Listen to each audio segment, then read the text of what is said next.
Hello again, folks. It's Barry with Barry's 8-track and classic car radio repair, and today's demonstration is going to be on the very highly regarded Technics RS-858. This is a quadraphonic tape deck with recording capability. This is the deck that I consider the safest investment in a 4-channel deck. Your Akai CR80DSS is a very nice deck, but it has some failure trends that aren't really repairable. The heads in those things tend to develop a static noise over the years that cannot be repaired, unfortunately. And then the motors in them, the motors in all your high-end Akais, they start to lose their torque and need replacement after by this time they're pretty much all due for replacement. And I've got adjustable speed motors I can put in its place, but it still doesn't help the head situation. And also the Akais use an early design integrated circuit that is no longer available, hasn't been available for decades actually. So in a quad deck, I consider the Technics RS-58 the safest investment for the consumer. It uses mostly generic parts that you can still find. If need be, my adjustable speed motor will fit into one of these, and they can pretty much be restored to a top level performance. So this is a unit that I'm actually selling to a guy named Tony in San Diego, California, and because the 8-track format is fraught with design flaws in the tape cartridges themselves, it's important to know that the deck itself is in good shape, and that any problems that the customer may run into is going to be the fault of the tapes that need service. So let's go ahead and do. We're going to start off in a 2-channel mode, since this customer is going to be recording some 8-tracks into his computer, transferring them to CDs, I'm assuming, and so the 4-channel mode is not going to be used because the computer only has a 2-channel input. So let's just go ahead and pop some Anne Murray in here and run it through her paces.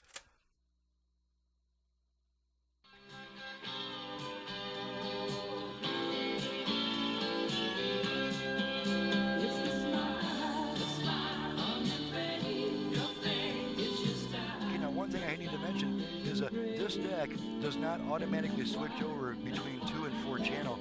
If you when you plug a standard stereo tape into it, you'll get the same output in the rear speakers that you do in the front speakers if you're using all 4 outputs. But if you have it accidentally set to 4 channel, then as you can see, if you set it to 4 channel mode, you're going to get the material that's on tracks 3 and 4, in addition to the music that you really want, and it's going to sound like it's cross-talking when it's actually not. It's simply reproducing the channels 3 and 4 when it should be reproducing still channels 1 and 2 if you have it set to quad mode. So it's important if you're making stereo recordings, and as you can see, we're getting that bleed over. But once we set it to 2-channel mode, then of course you get your nice clean signal. So you want to make sure that this is set to the 2-channel mode when you're playing standard stereo tapes. And we'll demonstrate the quad mode in a little bit. And so let's go ahead and switch tracks a few times here.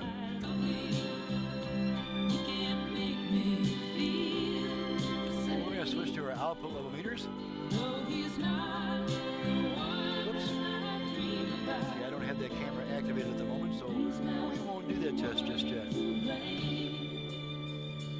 And it's not what he deserves from me. Now these recording level controls, they also function as output level controls, so you can turn the output down if it's distorting your computer sound cord.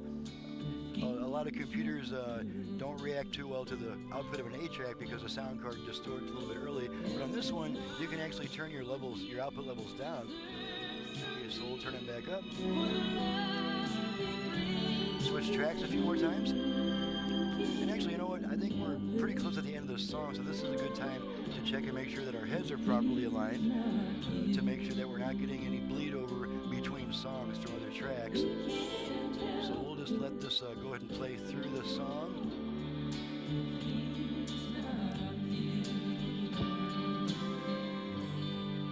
Okay, now we're going to turn this up and we should hear nothing but tape noise. Shouldn't be any music coming through.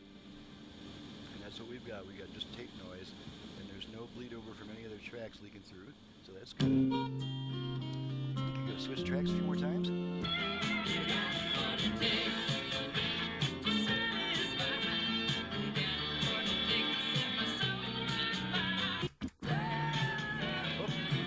wrong button. I switched it to 4 channel. Okay, let's try the track change again.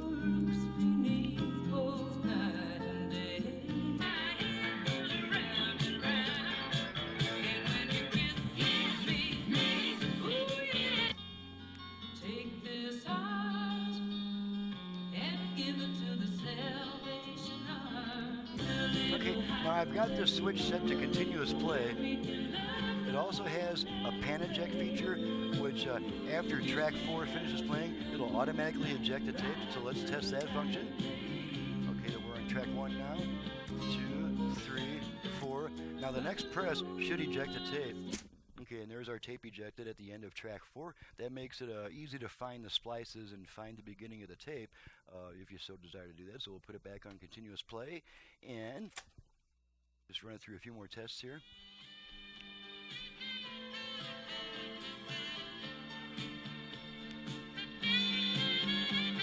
And you can see the track number. We're on track 2 right now. 3, track 4. Program 1. Okay, we're at the end of a song in this one, so we'll just let the next song begin. It'll either move to the next song or it'll switch to the next track. I'm still not too familiar with how this tape is laid out. Okay. Okay, so now we're going to plug a quad tape in there. And this does have an eject button. You can press that and it'll eject the tape. And let's put a quad tape in there. I guess I'm going to have to run and get one. I will be right back. Sorry about that, guys.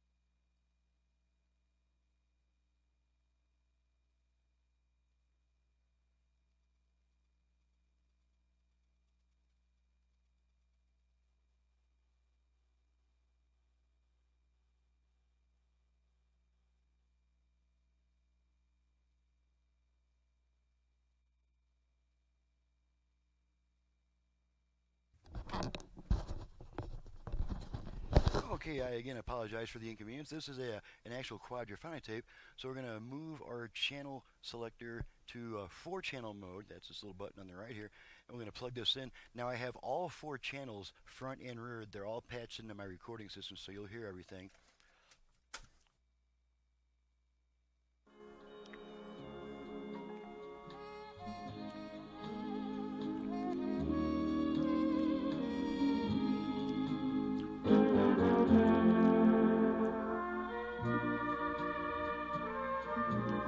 Quadraphonic tape only has 2 programs since it uses 4 tracks per program.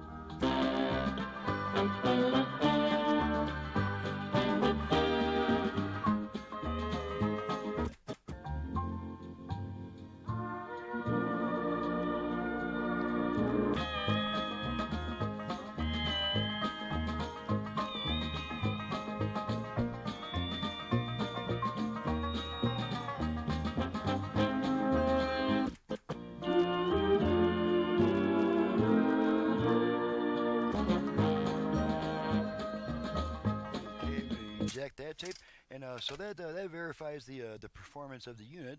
Just in case there's a problem with the tapes, almost all 8-track tapes need a new foil splice before they can really be trusted not to come apart while it's playing. And so there's quite a few videos on YouTube pertaining to how to fix tapes. I've also got a few that you can reach from my website. And so mainly we wanted to verify the performance of this unit before we sent it out to the customer, because we don't want to inconvenience the customer with having to send it back for service. So this verifies that everything's working properly. And I thank you, Dave, for your purchase and for your business. And let me see if I can find myself again here. There's myself. I'm Barry with Barry's 8-Track and Classic Car Radio Repair. Needless to say, if you have an 8-track unit either for home or for car use and need a service, you can reach me at 928-533-9666. I also do FM conversions on classic car AM radios, and even if your classic car already has an AM FM radio, I can add a lot more output power to it by performing an internal conversion. And I can also add Bluetooth, USB reader, aux input, and probably a couple other cool things. Thank you very much for watching and listening, and my website is in the description below. We'll see you next time.